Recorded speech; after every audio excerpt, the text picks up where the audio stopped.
On Energy Timelines, we bring intelligent conversations and interesting personalities discussing critical issues that shape the industry, even the economy of Nigeria. Join us every weekday on EnergyDay TV. Hello and welcome to our weekly program, Energy Timelines on EnergyDay TV. My name still remains Monique Agbe.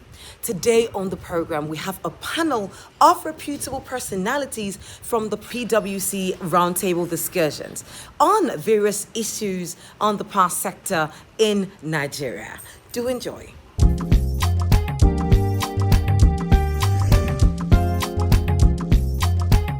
What is it alone in itself? Is it a solution, or what other efforts can we have to unlock the cash flows? Okay, thank you so much. Sincerely speaking, we cannot do away with the aspect of metering in the sector. It is very fundamental. And like every other person who has spoken, made reference to it, we cannot do away with it. Metering is fundamental. But again, we need to look at the flip side of it. Here, you've given someone meter. Does that mean that meter will be used as installed? We've seen situations whereby people, my meter is running too fast. Oh, no, it's not running like this other person who has had an old meter. And in the process, what do you see? A bypass. Bypass is a major issue in the system that would truncate the metering program, which is a laudable program that we have in the system. Bypass, free riders and things like that. If it can, where we can tackle effectively in the area of bypass is regulation. Yes. Looking at the court processes at the moment, you go to a court, taking someone who has bypassed, the case is there, 3 years, you're still pursuing a particular case, it can't work. So there has to be what I may call a mobile court or dedicated courts where cases are presented, judgment received immediately, penalty implemented, and the money gotten back into the system. It is very compelling. That's number one. Then the other aspect of it to mitigate issues on the negative attitude towards meters is the fact that customers need to know that, look, whatever I'm using, I should pay for it. We are coming from a system where people think that electricity is a free government product in the past. And that some still carry that mentality. So anywhere they can avoid paying, either by vending or whatever, they avoid it. So from the larger society, orientation is key. And I believe discos are doing a lot in the area of customer awareness, customer service and customer awareness regarding some of these things. If they can be addressed, it will help. Should we still hold on to our fossil fuels and strive to meet net zero later on? Will the West, who are focused on reducing emissions, fund fossil fuel energy if we are not determined to transit in the medium term? That's a very interesting question. And I think the answer to that is that we as Africa, we need to be more strategic. We cannot be emotional. We need to understand that the fact that in many ways we are not the cause of this, but we are being asked to participate in it, we need to see it as an opportunity to leverage.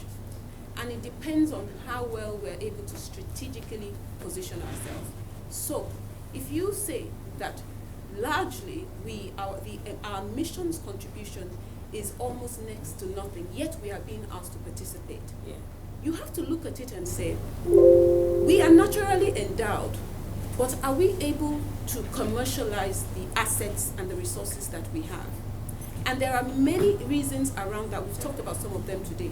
Bankability, demand, the structuring, and most of all, we do not control largely the funding that will allow us to do this. So we already understand that irrespective of whether or not we have it, we are limited in our ability to be able to commercialize it and use it. But on the other hand, even when you look at the population that do not have electricity, the issue of the off-grid position is where most of this demand lies. And there is opportunity within this drive for net zero for us to be able to take advantage of what is being made available and use it to be able to catalyze our access to electricity. What I would propose is that we stand in the middle of that and say, we are really ready to go through with this energy transition. But the reality is that a majority of our population is the socio-economic Poverty. reliability is on fossil fuels. Many people in Nigeria's economic positioning and their well-being is built around the oil and gas sector. And now you want us to end that. So it's not even only about being able to use it for power, it's about the fact that it is the central nerve system for the socio-economic development of Africa, because a lot of us are dependent on natural resources. But then we say we want to be able to leverage, to use this to catalyze our access to electricity to our off-grid market. In order for us to do this, you're going to have to do this and this and that and this. You're going to help us to innovate. You're going to help us so that we're able to control the value chain by helping us to invest in the mineral resources like lithium and some other things that go into development. You're going to help us to build factories. You are going to help us to give us concessionary funding so that what we did not create and we're trying to change, there is a benefit for us so that our people can afford the technology. You are going to have to join us and help us with research and development so that we're more independent and we can build costs. And then other areas of our economy that are struggling, you're going to help us to do it. So it's not about saying, oh, they want to come and make us stop using our resources, and then they want us to go to this, and it's expensive, and so on. It's about understanding that we have a leverage. The issue is who is going to stand on our behalf and leverage those positions That was my next to question. make sure that we can access electricity, Yeah. we can benefit, whether financially or any other way, because we need to be able to draw on the knowledge, on the technology, on the development, on the innovation, and the funding. And we need to be able to drive their support to support our larger economic space so that we are in a position to transit. So we shouldn't look at it as though we are being forced or we are weak. We are actually in a very strong position if we can negotiate. Okay. Thank you so much for that. Mr. Senwa, the question for you is that it seems the discos are the punching bag of the industry. Is this correct? From a disco's perspective, what are the main, I mean, we know your challenges, but they want to know again, what are your main challenges? Well, okay, somebody who is close to the punch receives the punch. We are close to the customers, so it comes more, I mean, again, we are the face of the industry. Customers don't know the generators, they don't know the people that do the transmission. All they know is the disco. So if it's coming on us, it's fine. It's something that we know it will surely come. But again, what are we doing to mitigate some of these things? Basically, like we keep saying, you need to identify the areas where they punch you the most. And that has to do in the area of maybe, what's it called, in the area of the billing. Okay, the estimated billing thing that is prevalent in the market. Yeah. So like we've addressed the aspect of metering to help in mitigating that. That is already taken care of, you know. They also, in the area of the service delivery, like I also mentioned, you know, we get punched because the power is not available on that. You know, sometimes, like I said, if the generation is low, what we can deliver is low. If the transmission goes down, what we can also deliver is also low or are not available. So again, awareness is important, you know. Awareness is very, very important. Like I said, we are, you know, letting everyone know that, I mean, the challenges we're having. Certainly there are challenges. There are challenges in the system. Liquidity is a key issue because you need money to invest in the network so that you'll be able to deliver the power that is needed. Our infrastructure they are mainly old. There are some transformers, I will tell you, it's as old as 40 years. You know, some of this is required changing. Some of them are a good number of them are overloaded. Okay, so you need to invest in the area of transformers to be able to, you know, move the power to the ultimate consumers. There are a lot that need to be done. Yes, like the person who sent in the question that the discos are the punching bag. Yes, we're the punching bag. Okay. So maybe I ask you a question, which is, and you mentioned it like twice today, the issue about power theft. So what is your association doing to ensure there's legislation that deals with power theft? National legislation or local legislation? Well, there are engagements, you know, to, you know, ensure that this is being taken care of. You know, NERC is coming up with a couple of things that will help in this regard. But the most critical thing is the particular regulation that will help in getting these things dealt with at the point of occurrence. Because if, as it stands, I'm expected to pay my bills to the market almost immediately, but if I'm not able to get the money from the person who has bypassed, that loss persists for that period, and it's affecting my performance. So there are engagements into the various areas that need to, have this thing, that we need to work on this thing. There are engagements. Absolutely. In the interest of time, I guess we will stop now. I'm very grateful that we were able to get through our questions before we had our operational issues. And I personally, just listening to all of you, I have been impacted by the depth of knowledge that has been shared here. A huge number of takeaways for me, mainly around the fact that there are a lot of initiatives. There are a lot of initiatives happening in the sector, and if I can borrow Doyin's words, it won't happen in a day. I mean, it's all progress, and we are seeing the signs of progress. I sincerely believe that there are people that have joined us today and people online that have also been equally impacted and will definitely commit, right, to implementing, taking advantage of some of the initiatives that have been shared on this session today. And hopefully there will be solutions that come through from all of this that would benefit us all as Nigerians.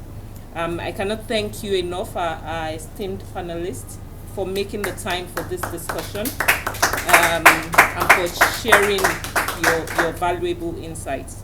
I'll now hand over to Banjo to take us through the rest of the event. Yeah, thank you very much, Tokwe, and big thank you to our very knowledgeable and eloquent speakers today.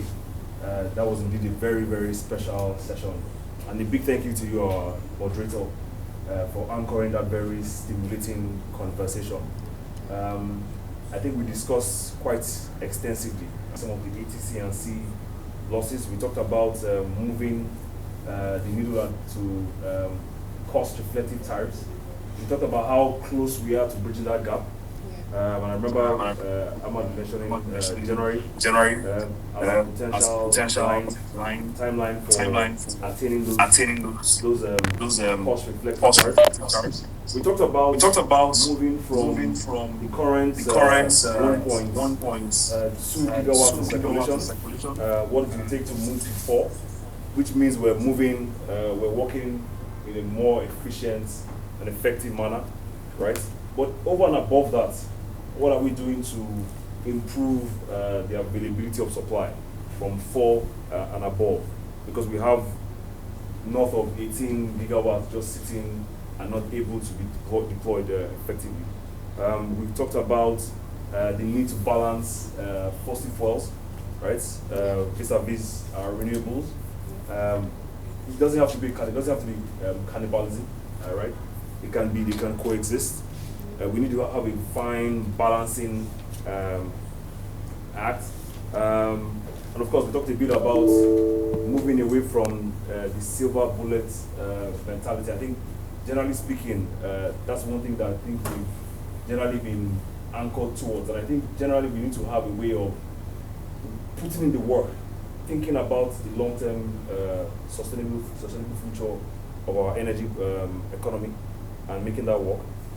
We talked a bit about energy theft, right, as one of the issues that we're having plaguing the sector, right? And we've talked about slow judicial process as something that supports or is allowing for that theft. So the sooner we can have a way of investment, potentially broken down into different corridors where investors can leverage and for the betterment of the sector. We talked about the role of NBET, right, and how NBET will continue to support what NBET has done in the past in supporting the bankability of some of the power projects, right, and how some of those power projects will continue to be bankable, leveraging NBET's current role, but the role again would be expected to transit with time to come. We talked about leveraging technology, right? Because technology really can help you with getting that mileage, especially when you're looking at a lot of these off-grid solutions, right? And understanding the layout of some of this distribution or last mile distribution customers, particularly in the remote areas where the distribution companies may not be ready to attend to now, right? What sort of collaboration exists that can help with understanding the information that sits in those places and serve those customers in a way that when the schools are ready, they can come on. The customers can come on screen on stream. And of course, we talked about what is the country's energy policy. There's a lot of big conversations going on around energy transitioning, right? And as far as we're concerned, there's a lot we're sitting on. There's a lot we need to do in terms of collaboration. To the tail end of this event, thank you for your patience so far. And with this, I'm going to, my job is done. I'm going to introduce to you Mr. Akemi Akibadi, who is a partner with our energy practice, to come and give the closing remarks.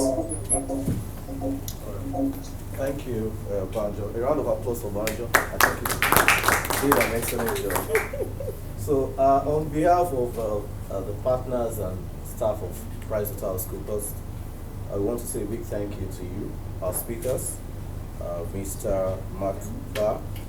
Unfortunately, we were not able to, enjoy his presentation, but I'm sure he's going to share with us. Yes. Then Mr. James McKay of PWC South Africa, and our esteemed panelists, starting from Mr. Joseph Osenwa, the CFO of Ecodisco, and Dr. Nyamaka Eweluka, the Managing Director and the CEO of MBET, then Mr. Ahmad Zakari, Special Advisor to the President on Infrastructure, Ms. Doi Adele Fadipe, CEO of Central Electric and Utilities Limited, Mr. Ebi Pere Clark, the Special Assistant in the area of energy to the CBN Governor. So we want to say, once again, a big thank you for making our time to be part of this important event in the power sector, in Nigeria's power sector. And we hope and we believe that next time we call on you, you will always support us in gracing the occasion. Thank you very much.